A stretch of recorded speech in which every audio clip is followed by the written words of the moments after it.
अब next topic है इसमें objectives of accounting. First chapter में आपका नेक्स्ट टॉपिक आ जाता है ऑब्जेक्टिव्स ऑफ अकाउंटिंग की जो हम लेखा जोखा करते हैं, अकाउंट्स बनाते हैं, तो उसका ऑब्जेक्टिव क्या है, उसके उद्देश्य क्या है, क्यों लिखा जाता है, अकाउंट्स क्यों बनाए जाते हैं। सबसे पहला, to keep systematic record of business transaction. जो ट्रांजैक्शन क्या होती है, व्यवसाय में जो भी लेन देन होते हैं, बिजनेस में जो भी लेन देन होते हैं, उनका सिस्टमेटिक रिकॉर्ड रखने के लिए क्या किया जाता है, अकाउंटिंग का सहारा लिया जाता है। सिस्टमेटिक का मतलब क्या होता है, सिस्टम से किसी चीज का होना। जैसे अब जो आपका अकाउंटिंग पीरियड होता है, अकाउंट्स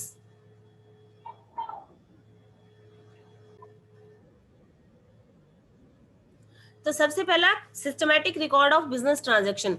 बिजनेस ट्रांजैक्शन का मतलब क्या होता है, व्यवसाय के लेन देन। कौन से व्यवसाय के लेन देन, जो भी बिजनेसमैन ने कुछ खरीदा होगा, कुछ बेचा होगा, कोई एसेट खरीदी होगी, एसेट को बेच दिया होगा, कोई खर्चा किया होगा, कोई उसको इनकम हुई होगी, तो ये सारे क्या है, ये बिजनेस ट्रांजैक्शन है, व्यवसायिक लेन देन होते हैं। और अकाउंट्स में इनको सिस्टमैटिक तरीके से रखा जाता है। सिस्टमैटिक का मतलब क्या हुआ कि जैसे जो अकाउंट्स बनते हैं वो 1 ईयर के लिए होते हैं। ये 1 ईयर आपका 1 जनवरी से लेकर 31 दिसंबर तक भी हो सकता है, और लगभग कैसा होता है, ये 1 अप्रैल से लेकर और 31 मार्च 31 मार्च तक।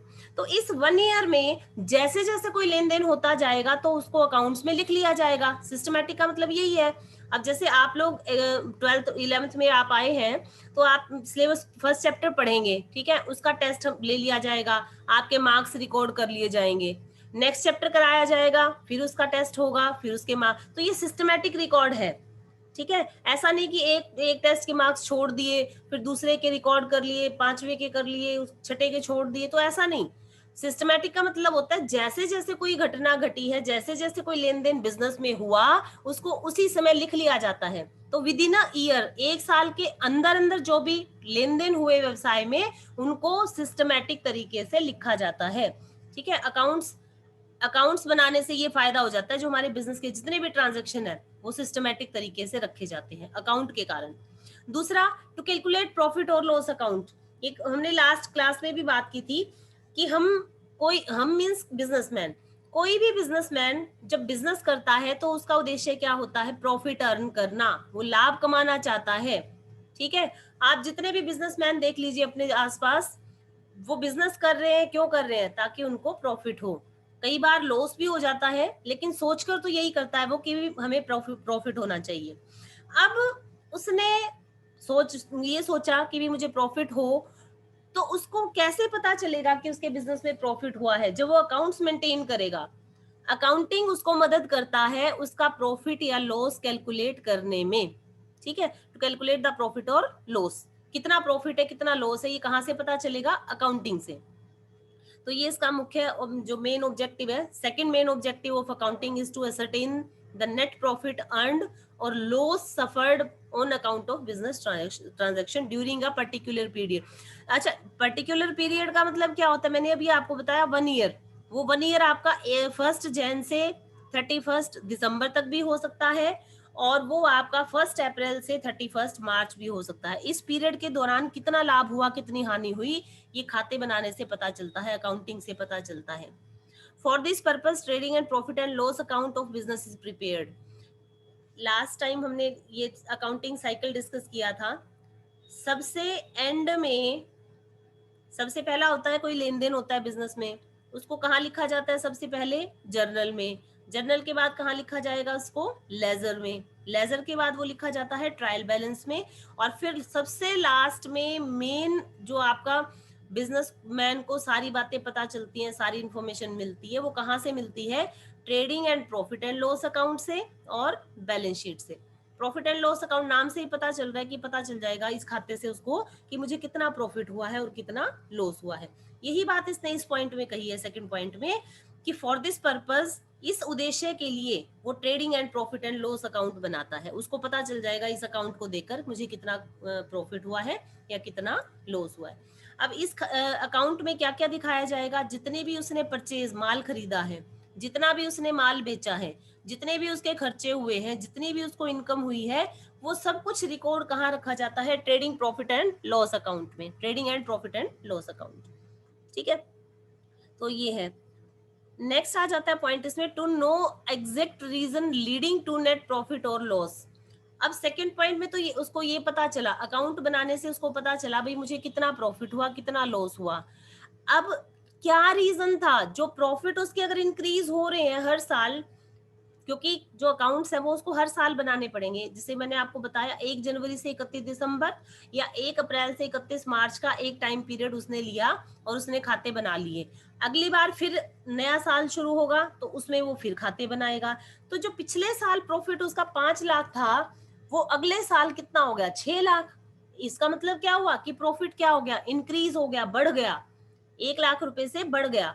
तो ये जो अकाउंट्स वो बनाएगा उसको रीजन पता चलेगा, कारण पता चलेगा कि प्रॉफिट क्यों बढ़ा है, किस कारण से बढ़ा है। ठीक है, तो उस और अगर लॉस हुआ है, जरूरी नहीं कि प्रॉफिट हो, लॉस हुआ है या प्रॉफिट कम हुए हैं तो वो किस कारण से हुए हैं, तो उसको रीजन पता चलते हैं इन सभी बातों के। To ascertain the financial position of the business, जो हमने अकाउंटिंग साइकिल किया था, ये अकाउंटिंग साइकिल में अभी हमने ट्रेडिंग प्रॉफिट एंड लॉस की बात की, और फिर साथ में एक शब्द दिया हुआ था आपको, बैलेंस शीट। ठीक है, बैलेंस शीट में से क्या पता चलेगा? Financial position. फाइनेंशियल पोजीशन का मतलब क्या होता है कि एसेट कितनी है, कैपिटल कितनी है और लायबिलिटी कितनी है।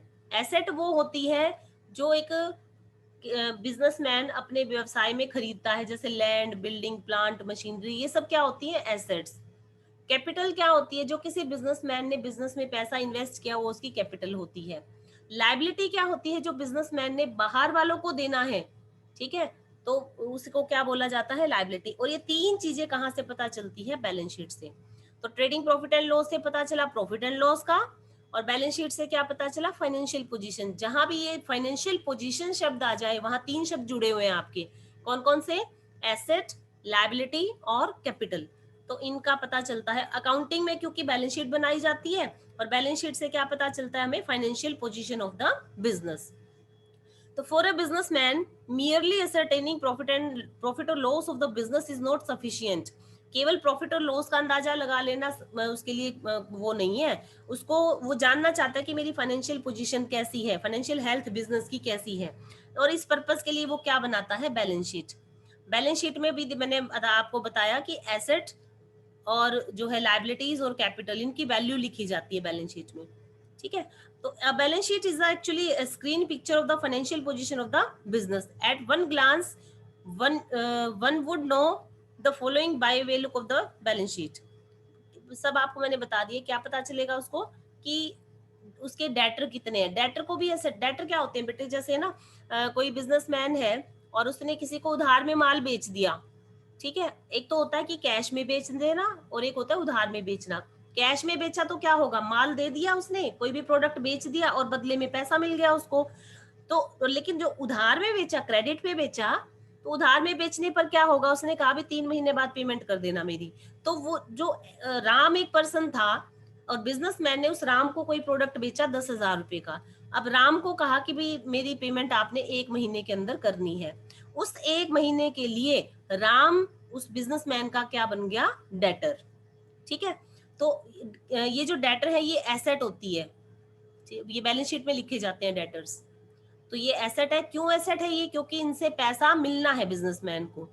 ऐसे ही जो क्रेडिटर्स है वो बिजनेसमैन की क्या होती है? लायबिलिटी। तो बैलेंस शीट से पता, बैलेंस शीट का भी जिक्र किया था हमने कि लायबिलिटी का पता चलता है। लायबिलिटी का मतलब क्या होता है? जैसे बिजनेसमैन ने राम को उधार में माल बेचा, इसी प्रकार से शाम से उधार में माल खरीदा भी होगा उसने। अब बिजनेसमैन को शाम की क्या करनी है? पेमेंट करनी है। तो वो क्या बन गया? उसका क्रेडिटर। डेटर का मतलब होता है देनदार, जिसने बिजनेसमैन के पैसे देने होते हैं। क्रेडिटर का मतलब क्या होता है? लेनदार, जिसने बिजनेसमैन से पैसा लेना है। क्यों लेना है? बिजनेसमैन ने उससे उधार में माल खरीदा। तो ये बैलेंस शीट से पता चलेगा कि डेटर कितने हैं, क्रेडिटर कितने हैं, उसके पास कैश कितना है। कैश का मतलब समझते हो गए आप? कैश, जैसे मुझे सैलरी मिली, ठीक है, मुझे मान लो 25,000 पे सैलरी मिल गई, तो 25,000 क्या है? कैश। कैश इन हैंड बोला जाता है उसको, जो मेरे हाथ में है वो पैसा, मैं उसको जब मर्जी चाहूं मैं उसको खर्च कर सकती हूँ। कैश एट बैंक कौन सा होता है? जो पैसा हमारा बैंक में जमा, अकाउंट खुलवाया मैंने और उसमें पैसा डिपॉजिट कर दिया, वो क्या होता है? Cash at bank. Closing stock का मतलब क्या होता है? एक बिजनेसमैन ने 10 लाख रुपए का माल खरीद लिया, ठीक है? ये कोई कंपलसरी नहीं है, कोई जरूरी नहीं है कि उसका वो 10 के 10 लाख का माल वो जो है बिक जाएगा। हो सकता है उसका 10 में से 9 लाख का माल बिक गया, तो जो 1 लाख का माल बच गया है वो इस साल के एंड में क्या कहलाएगा? क्लोजिंग स्टॉक, ठीक है? और ये क्लोजिंग स्टॉक अगले साल बिक जाएगा, अगले साल वो उसको क्या करेगा? बेच देगा, ठीक है? अब तो क्लोजिंग स्टॉक और फिक्स एसेट्स, फिक्स एसेट कौन सी होती है बेटा? जिनको हम बिजनेस में लंबे टाइम तक यूज करने के लिए खरीदते हैं, जैसे लैंड हो गया, बिल्डिंग है, प्लांट मशीनरी। ऐसा नहीं होता कि इनको खरीदा और हमने 1 महीने में बेच दिया, नहीं। इनको हम ये सोच के खरीदते हैं कि भी ये 10-15 साल तक हम बिजनेस में इनका प्रयोग करेंगे, वो फिक्स एसेट होती हैं। और ये सारी चीजें लिखी कहाँ जाती हैं? बैलेंस शीट में। तो बैलेंस शीट से बिजनेसमैन को क्या पता चला? उसके डेटर यानी उसके देनदार कितने हैं, क्रेडिटर यानी कि लेनदार कितने हैं, उसके पास कैश इन हैंड बिजनेस में कितना है, बिजनेस का बैंक में कितना पैसा जमा है, क्लोजिंग स्टॉक कितना है, जो माल इस साल नहीं बिका वो कितना है, फिक्स एसेट जैसे मैंने बताया लैंड प्लांट बिल्डिंग मशीनरी ये सब कितनी है, ये सब बैलेंस शीट से पता चलेगा। और बैलेंस शीट हम कहाँ बनाते हैं? अकाउंटिंग में। तो अकाउंटिंग से हमें ये सारी बातें पता चली। नेक्स्ट आ जाता है to ascertain the progress of the business from year to year. मैंने आपको ये बताया बेटा कि भी आपका जो ईयर होता है ना बिजनेसमैन के लिए, वो 1 ईयर होता है। 1 ईयर मतलब 12 मंथ्स। वो 12 मंथ्स 1 जनवरी से 31 दिसंबर तक हो सकते हैं, वो 1 अप्रैल से 31 मार्च तक हो सकते हैं। तो 1 साल के लिए अकाउंट्स बनते हैं हमेशा। हर एक बिजनेसमैन 1 ईयर के लिए यानी कि 12 महीने के टाइम पीरियड के लिए अकाउंट बनाता है। तो वो 1 साल के, अब जैसे आप ये एग्जाम देखें कि जैसे आप 11th में हैं तो आपका एक रजिस्टर हम लगाएंगे जिसमें आपका 11th का रिकॉर्ड रखेंगे। जब आप 12th में हो जाओगे हम आपका एक अलग से फिर अटेंडेंस का हर चीज का रजिस्टर आपका अलग से लगाया जाएगा। तो ईयर टू ईयर आपका रजिस्टर चेंज हो गया वहां पे। तो इसी प्रकार से जो बिजनेसमैन है उसने जो अकाउंट्स बनाए वो अकाउंट्स क्या होंगे? वो अकाउंट्स क्या होंगे उसके? उसको हर साल बनाने पड़ेंगे। इस साल का बना लिया, अकाउंट्स बना लिए उसने, अगले साल जो लेन देन होंगे उनके खाते अलग से बनेंगे, उससे उस अगले साल। तो जितने ईयर का के अकाउंट्स उसके पास हैं, वो असरटेन का मतलब होता है अंदाजा लगाना, प्रोग्रेस का मतलब कि बिजनेस कितना बढ़ रहा है, कितना उसकी उन्नति हो रही है।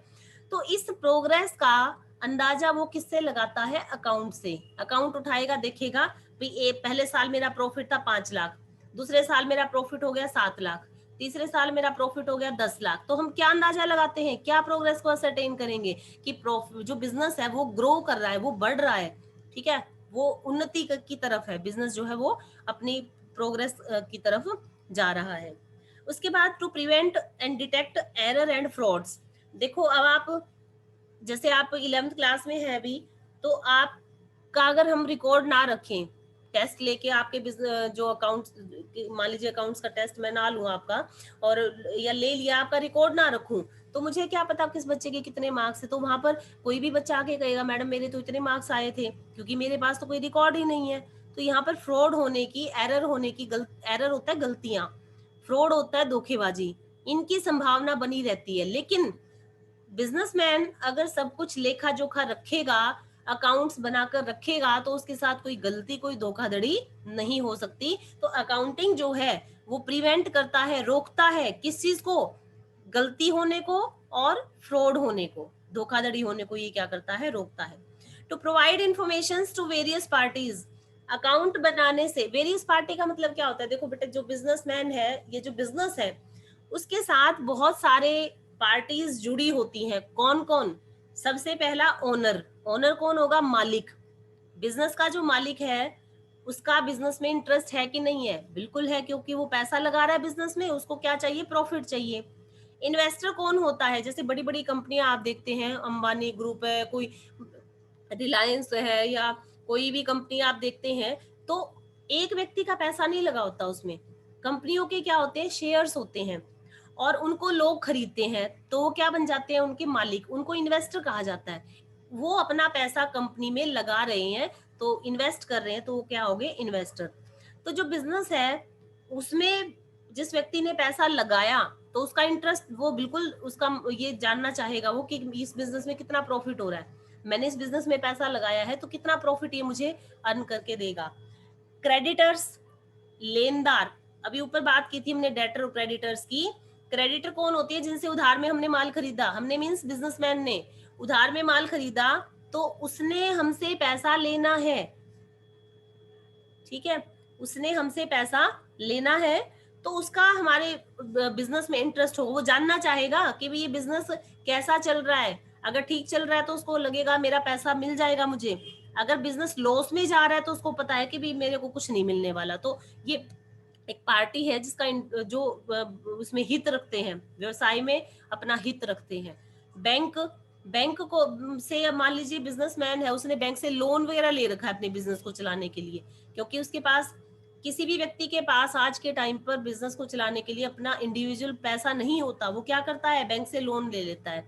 अब बैंक किसको लोन देगा? वो ये देखेगा भाई ये बिजनेस ठीक चल रहा है तो मैं लोन दूं, इसके प्रॉफिट अच्छे हैं तो मैं लोन दूं, अगर इसके प्रॉफिट नहीं है, लॉस में जा रहा है, तो इनको लोन देने का कोई भी फायदा नहीं है, ये ना इंटरेस्ट चुकाएंगे हमारा, ना ही हमारा अमाउंट वापस आएगा। तो ये भी बैंक जो है वो भी बिजनेस के बारे में जानना चाहते हैं। एम्प्लॉइज, एम्प्लॉय कौन होते हैं? जो बिजनेस में काम कर रहे हैं, कर्मचारी, ठीक है, जैसे मैनेजर हो गया, सुपरवाइजर है, फोरमैन है, ये सारे एम्प्लॉय होते हैं जो एक बिजनेस के अंदर काम करते हैं, बिजनेस को चलाने का काम करते हैं ये। तो ये इनको क्या इंटरेस्ट होगा बिजनेस के बारे में, क्यों जानना चाहते हैं? इनको क्या मिलती है बिजनेस से? सैलरी। तो ये जानना चाहते भी अगर बिजनेस के प्रॉफिट हर साल बढ़ रहे हैं तो हमारी सैलरी भी बढ़ेगी, तो इसलिए ये जानना चाहेंगे बिजनेस की अकाउंट्स के बारे में। और एक गवर्नमेंट, गवर्नमेंट का क्या इंटरेस्ट होगा बिजनेस में? गवर्नमेंट क्या लेती है बिजनेस से? टैक्स लेती है, तो गवर्नमेंट भी ये जानना चाहती है बिजनेस का प्रॉफिट कितना है, उसी हिसाब से वो उस पर टैक्स। तो ये सारी पार्टीज हैं और अकाउंट बनाने से इन सारी पार्टीज को बहुत सारी इंफॉर्मेशन मिलती है जो इनको चाहिए, ठीक है। तो ये हमारे जो पॉइंट्स थे वो हमारे ऑब्जेक्टिव्स ऑफ अकाउंटिंग। तो ये टॉपिक आपका कंप्लीट हो गया इसमें।